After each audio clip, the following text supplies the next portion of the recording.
Alright, let's do a recovery case. We're going to call this one Feldberg because I don't want to say his whole name and embarrass the poor guy.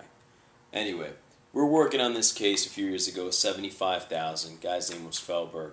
This guy's about 5'4", 110 pounds, and he's been slinging dope on the street since he was a little kid. He's already done a stretch in prison, and this time, he gets caught up, and his lawyer tells him he's going to do some time so he doesn't show up.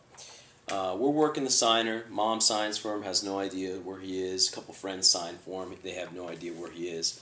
And we're dead. I mean, we have no information on this guy. We're working the streets really hard. So we decide to give out a reward, $500 reward.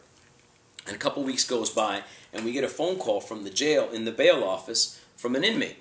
Inmate says, "I'm here, you're looking for Feldberg." I immediately grabbed the phone. I said, "What's up?" He says, "Man, I know you're looking for Feldberg. I know it's $500. I got to do a 3-month stretch in here. You put it in my commissary." I said, "All right, no problem." I get the inmate's name. I go and I visit him.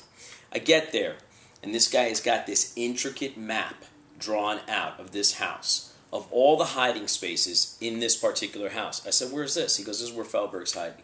He's hiding in such and such's house. Here's the address." I said, "All right, I'm going to give you $259 in your commissary. If it comes through, you're good." No problem.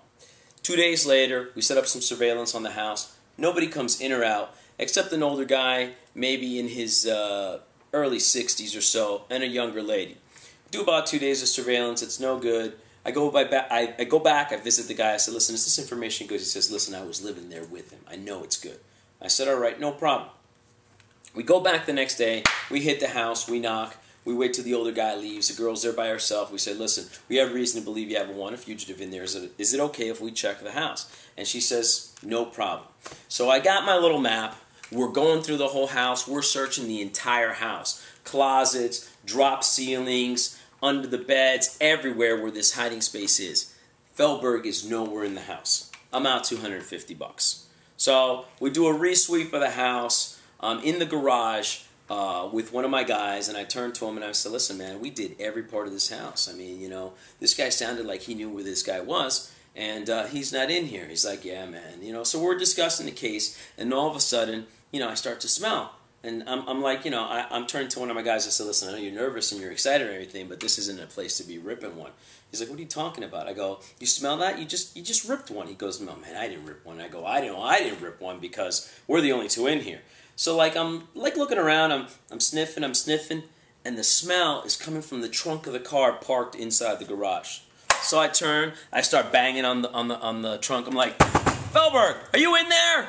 And I'm banging until it gets so irritating that he's like, "Yeah, man, I'm in here. So I'm like, "Feldberg, get out of there." He's like, "I can't." I go, "Where's the key?" "In here with me." I'm like, oh my God. So we go to the girl. We said, "Listen, where's the key to this car?" She's like, "The only one was hanging in the kitchen." He's like, "I got it." So we gotta call the girl's dad to come down, let this fool out of the trunk.